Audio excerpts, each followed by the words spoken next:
Hey guys, this is Jeff Crane. I wanted to tell you a quick story about a time that I caught a car thief. Actually, it was a stereo that he had stolen from the car, but nevertheless.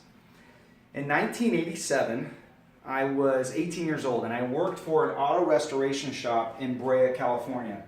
We restored old cars. As a matter of fact, the very first car I ever worked on was a 55 Chevy, four-door businessman coupe. It was green on the inside and the outside. It was amazing.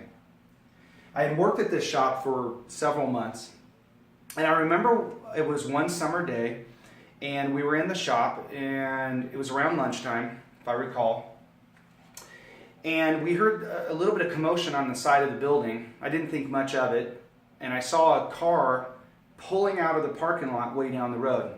Well, Chris, my boss, goes around the corner and notices that the BMW that we've been working on, stereo was gone. Now, if you know anything about factory stereos, and especially BMWs, they're not cheap.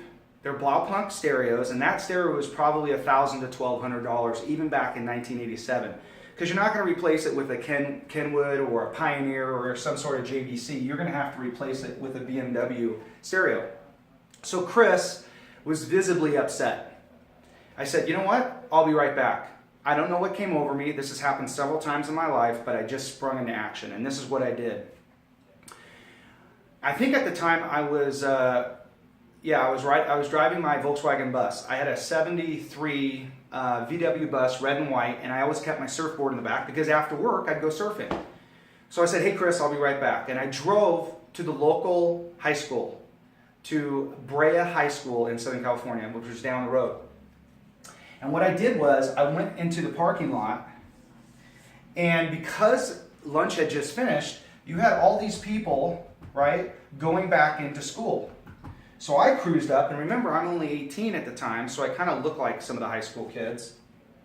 And I started asking questions. I say, hey, listen, do you know anybody who has like an older, I guess back then it wasn't older, right? But it was a big Chevy Blazer. I said, you know what? And they're like, you know what, that kind of sounds like Tommy. That wasn't his name, but let's just use his name. They're like, we think it's Tommy. And a couple other people started to pipe in, and lo and behold, I found out that nobody liked Tommy. So that was perfect.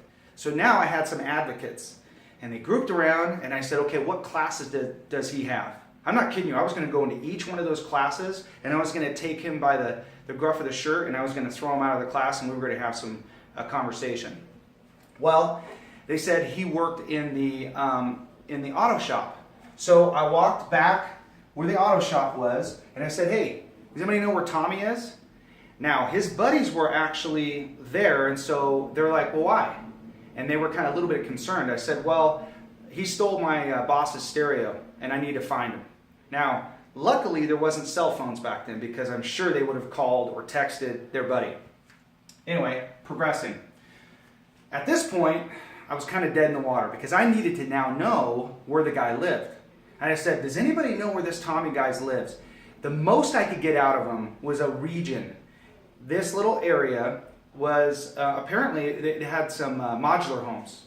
Double wides, single wides. It's a really nice trailer park, if you want to say a nice trailer park. I'm sure there's millions of nice trailer parks out there.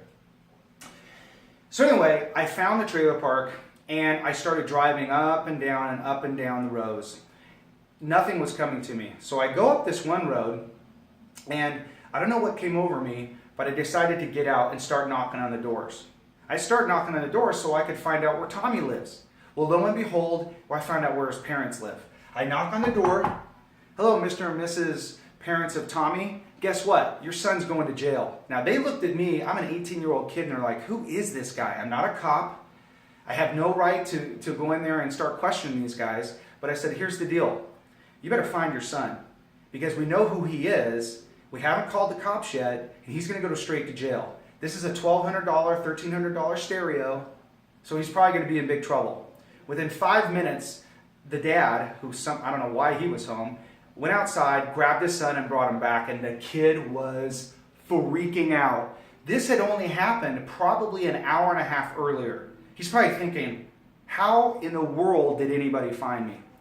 Fast forward, I get the stereo, I get him on the phone with Chris. Chris lets him off the hook. The parents are going to have to pay to install that stereo back in, and I bring the stereo back to Chris. I said, here you go, buddy. He looked at me with like this dumbfounded face, and he's like, you get the rest of the day off so you can go surfing. And I did. What's the moral of the story? This has happened so many times in my life. Just do it. What's the difference between knowing and doing? Because there's a huge, huge difference. You talk to people all the time and you ask them stuff and they're like, oh yeah, I know how to do that. And then you think to yourself, well, I've never seen you do it. You know, somebody kicks some awesome field goal and you're like, oh, I could kick field goals. Dude, no you can't. The fact is, you've got to do it. You only know if you know something until you do it. I'm going to keep this video really super short. I wanted to share this story with you because it was astounding that I just let my intuition follow my actions.